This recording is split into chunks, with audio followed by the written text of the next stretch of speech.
क्या कभी सोचा है कि ज्योतिष के सबसे संवेदनशील, सबसे मिसअंडरस्टूड राशियों में से एक कर्क राशि के अंदर सफलता का एक बहुत गहरा राज छिपा हो सकता है? आज हम इसी राज से पर्दा उठाने वाले हैं और ये जानेंगे कि कैसे उनकी भावनाएं, जो अक्सर कमजोरी मानी जाती हैं, असल में उनकी सबसे बड़ी ताकत बन सकती हैं। तो सवाल सीधा सा है, कर्क राशि का होना एक वरदान है या एक अभिशाप? यही वो दुविधा है ना? आज हम इसी को समझेंगे और देखेंगे कि कैसे इनके जो गुण हैं वही इनकी सबसे बड़ी ताकत भी हैं और सबसे बड़ी चुनौती भी। तो चलिए इस पहेली को सुलझाना शुरू किया जाए। अपने पहले सेक्शन में हम कर्क राशि के व्यक्तित्व की गहराई में उतरेंगे। एक ऐसा व्यक्तित्व जो सच कहूं तो विरोधाभासों से भरा हुआ है। देखिए, कर्क राशि पर शासन करता है चंद्रमा। अब इसका मतलब क्या है? इसका मतलब ये है कि इनके पूरी जिंदगी भावनाओं और इंट्यूशन की जो गहरी लहरें होती है ना, उन्हीं से चलती है। और मजे की बात यह है कि यही चीज इनकी सबसे बड़ी ताकत भी है और हाँ, सबसे बड़ी चुनौती भी। अच्छा, इस राशि का सिंबल क्या है? केकड़ा, है ना? और केकड़े का क्या होता है? एक सख्त बाहरी शेल, एक कवच। ये कवच असल में इनकी उस गहरी आदत को दिखाता है, खुद को और अपने लोगों को बचाने की। पर सवाल ये उठता है कि क्या यही सुरक्षा कवच कभी-कभी इन्हें दुनिया से एकदम अलग थलग भी कर देता है? तो समझ रहे हैं, ये जो पूरा स्वभाव है ना, ये एक दो-धारी तलवार जैसा है। कर्क राशि का हर एक गुण एक तरफ तो जबरदस्त ताकत है, तो दूसरी तरफ एक पोटेंशियल खतरा भी। चलिए देखते हैं कैसे। तो सबसे पहले इनकी गहरी संवेदनशीलता, मतलब डीप सेंसिटिविटी। इसी गुण की वजह से इनमें एक्स्ट्रा ऑर्डिनरी एम्पैथी होती है। ये दूसरों के दर्द को बहुत गहराई से महसूस कर सकते हैं। लेकिन इसका दूसरा पहलू भी है।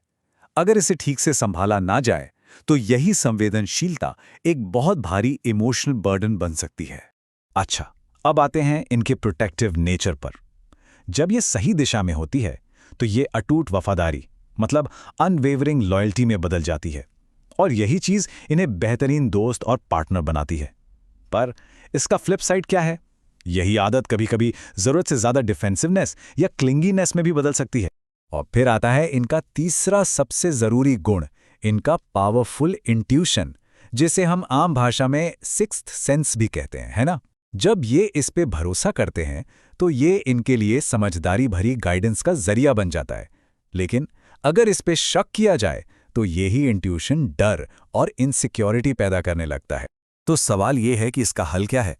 कैसे इस दो-धारी तलवार को संभाला जाए? अब हम इस पूरे विश्लेषण के सबसे जरूरी हिस्से पर आ रहे हैं, उस राज को खोलने जो इनकी सफलता का ताला खोलता है। और देखिए, सफलता का राज सुनने में बहुत सरल है लेकिन बहुत गहरा है। राज ये नहीं है कि अपने स्वभाव को बदला जाए, नहीं, राज है उस पर महारत हासिल करना, टू मास्टर द सेल्फ। यही असली चाबी है। तो इस महारत का पहला पिलर क्या है? इमोशनल इंटेलिजेंस, मतलब अपनी जो ये पावरफुल इमोशनल दुनिया है ना, उसे कंट्रोल करना सीखना।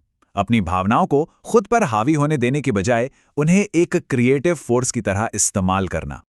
और दूसरा पिलर है इंट्यूटिव विजडम, मतलब अपने इंट्यूशन को सिर्फ एक वेग सी फीलिंग मानने के बजाय उसे फैसले लेने के लिए एक प्रैक्टिकल और भरोसेमंद स्ट्रेटेजिक टूल की तरह देखना। तो अब सवाल आता है कि ये महारत हासिल की कैसे जाए? देखिए, इसका एक बहुत ही सिंपल 3 स्टेप का फॉर्मूला है। पहला, जो भी फीलिंग आ रही है उसे एक्नॉलेज करो, उसे मानो। दूसरा, ये देखो कि वो आ कहां से रही है, उसका सोर्स क्या है। और तीसरा, सिर्फ रिएक्ट करने के बजाय एक सोचे समझे इरादे से एक्शन लो। बस यही वो तरीका है जो इमोशनल सेंसिटिविटी को एक कॉन्शियस स्ट्रेंथ में बदल देता है।